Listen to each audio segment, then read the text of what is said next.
Hey guys, welcome to my video. This is my very first YouTube video. In this video, we'll be watching about images and form elements in HTML and how can we actually create a website using those elements. So before getting into this video, myself Krithik, I'm studying B.Sc Computer Science in DG Vaishnav College. So let's get into the video. First, we'll see about the images in HTML and how can we actually display that image in our website. As you see, I'm using a Visual Studio Code here. You can use any other software. You can use Notepad as well to run your HTML programs, but I think Visual Studio Code is far more faster and efficient, and I think it's convenient for me to use this. So we're gonna start. As you see, it's just a blank Visual Studio Code screen. I don't have any codes in it, and as you see the web page, it's blank as well. You don't have any text, you don't have any images, you don't have any other contents in it. So what we're going to do is we're going to do some codes and get the image. Did you see that? That's Visual Studio Code for you. Here I did nothing. I just used a shortcut to get the HTML, head and the body tag. These three tags are the fundamental and the basic elements to create a website. But as I said earlier, Visual Studio Code is faster and efficient. You need not type these elements again and again. You can just use a shortcut and get these elements. So all we're going to do is we're just going to jump to the body section and create our code. But before this, why do we need images in our website? Like as a website developer, why should we give importance to an image? I think images are more attractive than text. It helps the website developer to get the user to visit your website again and again for your attractiveness. And I think it's convenient for the user to get an image which explains the text. For example, if you have a website where you blog about something or it contains some news, you should give some images, right? Because these images explain the text. These images and text are complementary. So using an image in your website is mandatory, and I think it's helpful for the website developers. So how can we actually display these images? We have the image tab. Using this, we can display the images. But as you see, there is no closing tag for it, right?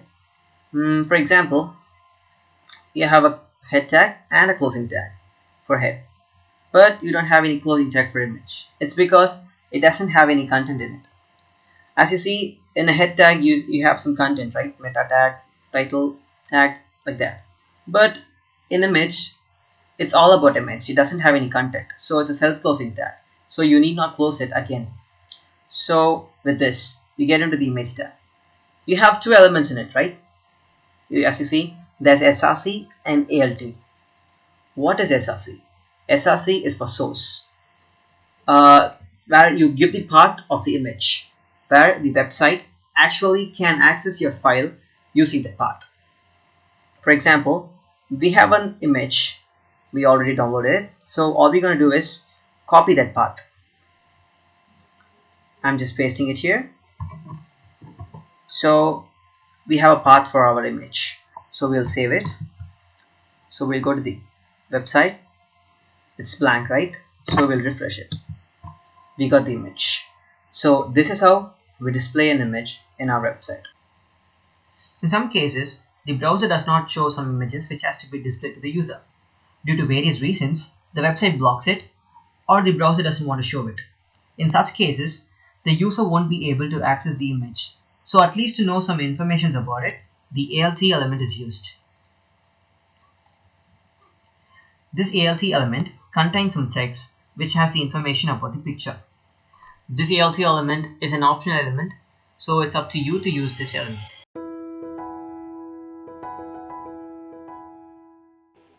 So now we got the forms with us. What are forms? Of course, we would have experienced it everywhere, right? Because before joining a college or a workplace, they would give us some form and ask us to fill up some information in it. Like they would ask us for our address, for our name, mobile number, etc. So form is nothing but collecting the information from the user. So now we have two websites with this. One is a Facebook login page and the Naukri.com. So what the actual difference between these two websites is, Facebook just contains two elements in it. It has two columns of email address and password. But as we see in the Naukri.com, it has for name, create password, mobile number, current city, and it has some checkboxes in it. So what we're gonna do is we're gonna do some codes and try to get these types of websites with the forms. So I'm here with the Visual Studio Code again. What we're gonna do is we're gonna do some codes and get the output. I just got the HTML head body again. I'm straight away going to jump to the body section. So to create a form, we have the form tag in HTML. In the place of action, I'm giving the file name index.html. So that's it. We just created the form tag, but it's just blank. It has nothing in the website as well. The user needs some sort of input element where they can actually give their information. So we have the input tag to give the user, to support the user to give their information.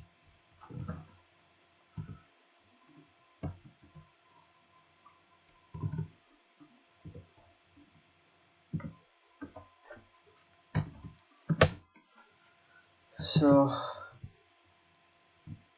when we refresh, we get a box where the user can type some information, random text. So we're gonna create another one for the password section.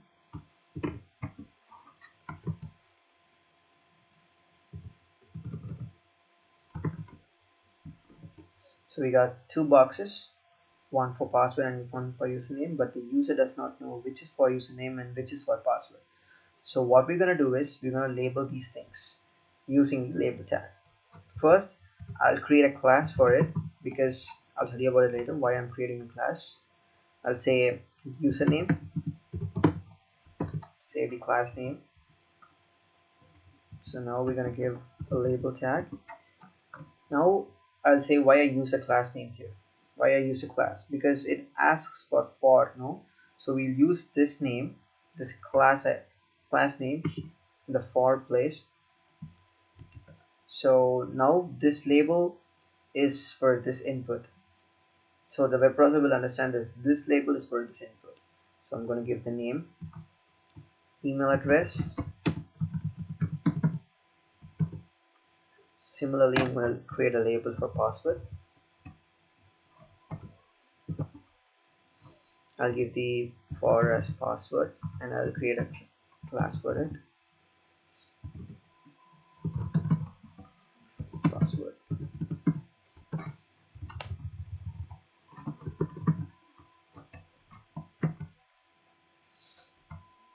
So now the user will clearly know which side is for email address and which side is for password. But the web browser doesn't, because it will just take these as information. It does not know which is email address or which is password.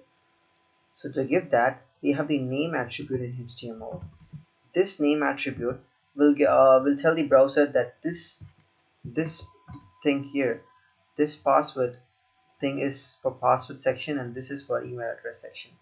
So what we're gonna do, we're gonna give the name as password, and it will tell that this thing is different from this thing because we are giving a different name for it. So I'll give this as email address.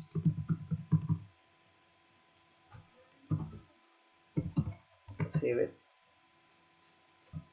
There's no actual change in the website, but it will be changing to the web browser. So we just created two elements with we just created a form with two elements, but it doesn't look like this. It doesn't look like this. So what we're gonna do is we're gonna do some changes. We'll add h1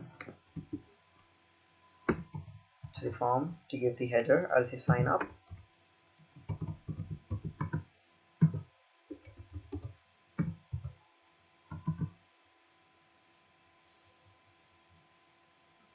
And I'll give some break tags so that it doesn't it doesn't sit in the same line. I'll give a break tag here.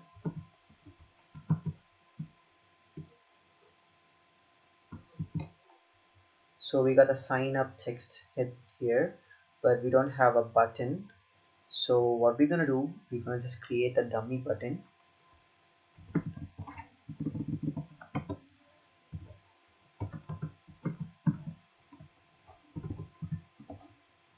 We'll say go.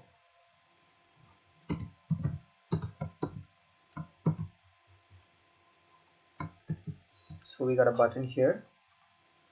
It's somewhat similar to the login page of Facebook, but what is the change is in Facebook, in password section, it hides the contents, right? But in our website, it does not do that. It's because we didn't change the type. Yeah, in password section, we have to change the type password so it doesn't look like a text. So we have to change the password, and in the side of your email address, we'll change it to email, so the inputs will be of email. So we'll save it, we'll go to our website, we'll refresh it. Now you see it's hiding, it's the elements are hidden. Okay, so our web page is somewhat similar to the login page of Facebook, but we also talked about the Naukri.com, where we have more elements and various types of elements. So what we're gonna do, we're just gonna add some more elements to our website. So we'll add some more elements. We'll ask for the address.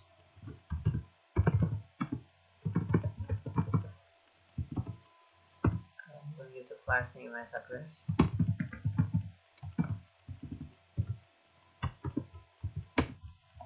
I'll label it.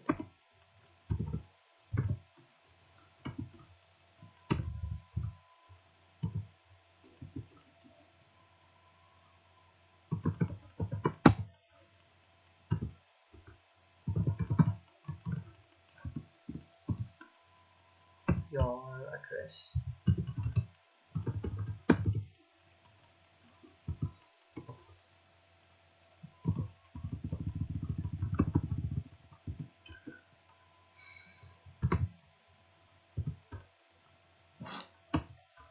We'll ask the user for his or her father's name.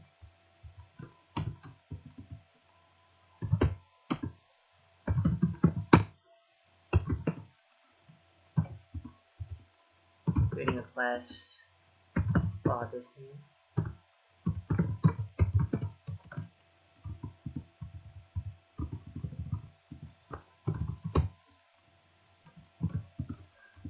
You're gonna label it father's name, and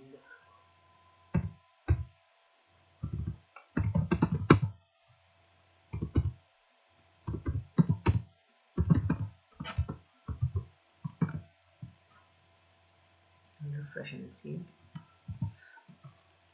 I didn't add the break tag, so it's in a single line. I'll use the break tag.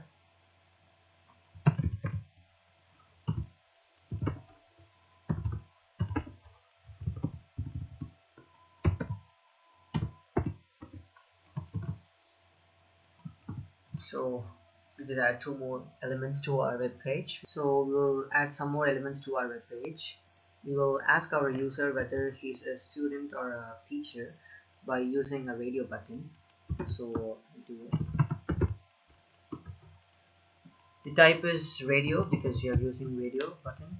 The name is, let it be profession.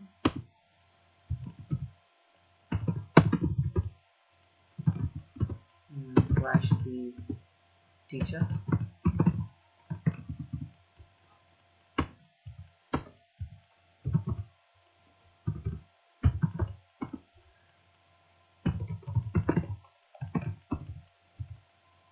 We'll ask them, are you a teacher?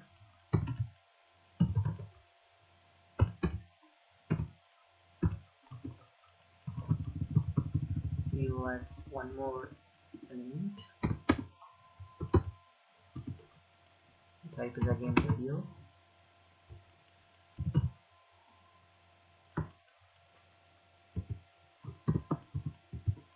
Name profession.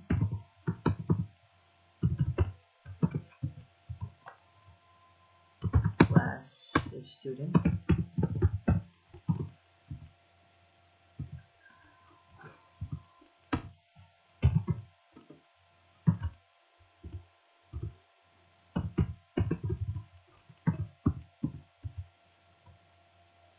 We'll ask them, are you a student?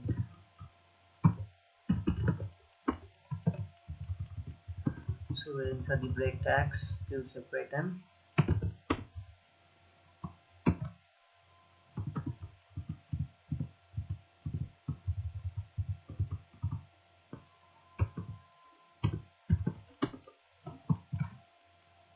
So we'll refresh it. So we got the radio buttons here. As you see, if I'm selecting "Are you a student" option, this here disappears. This option here disappears, right? It's because of the it's because of the same name it has. You know, so the web browser will understand that these two are of same element. So if, for example, if I change the name to something else, if I change it to student again, I'll refresh it. You can actually select both of these. See, now it will become like a checkbox. So a radio button should have different names. Should have a same name, so that multiple options can't be selected. I'll do profession again. So we talked about checkboxes, so we will add some checkboxes in our website. I'm adding h2 tag here. I'll give it as interest.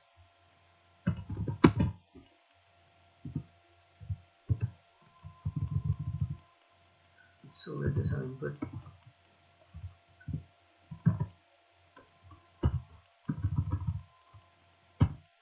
So type has been changed to checkbox. The name will be math. We are using ID. We are using class. So class is again math. We're gonna label it math, and heading is math again. So we'll add some more inputs. Checkbox. The name is science.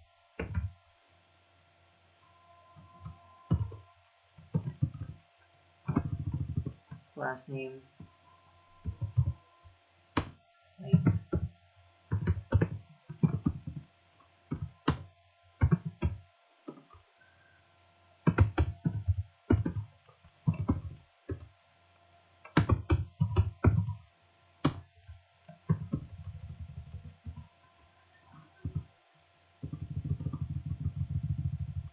I'm adding again checkbox. This time let's go for economics.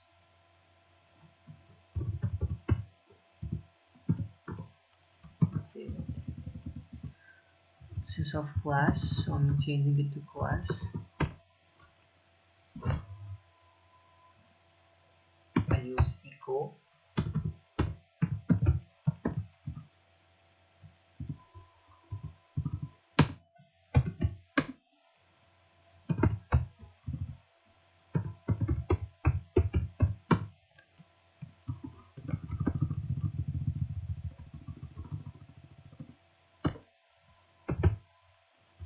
Adding some more subjects. This will be computer science.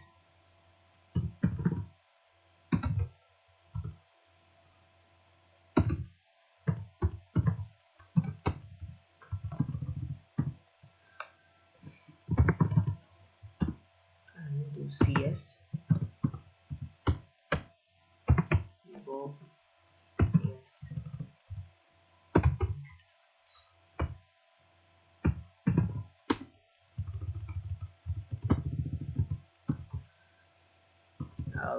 I'll add the last subject.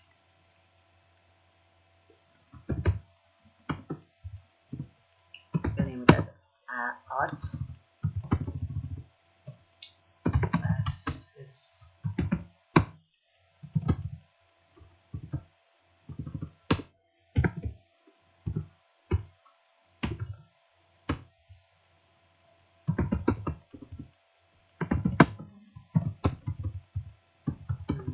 adding big tags here.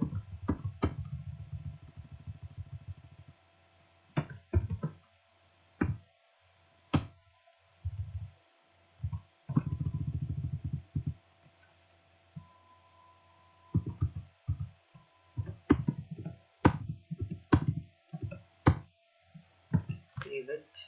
So now we're gonna look at our website. Did you see that? We just got the check boxes here, so we can select everything if we want, or we can select to our interest based on our interest. So this is how you actually create a form in your website. You can actually style it using CSS. So I'm creating a CSS file, style.css. So first I'll link to our HTML. I already did there. So here you can use the tag and you can style it, because creating the body and as well as styling at the same time is a tedious process. So first you can create the body and you can actually style it in CSS. So I'll use the h1 tag here, for example. See, I can change the font color. So I'll use the color option. Let it be of blue, and we'll change the font style, font family. We'll go for something better. I don't know what these are. Let's try this. I'll save it. We'll go to the website, we'll refresh, and we got the this font style has been changed and the color has been changed. You can also give background color to these boxes. So we'll go to this. We have the class name, right? You can use the class name here. The class name is username, so I'm using dot username. You can also use the ID, but class is better.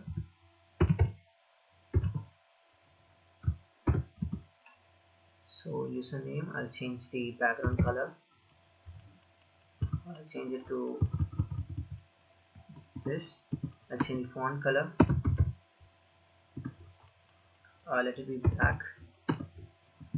I'll change the font family.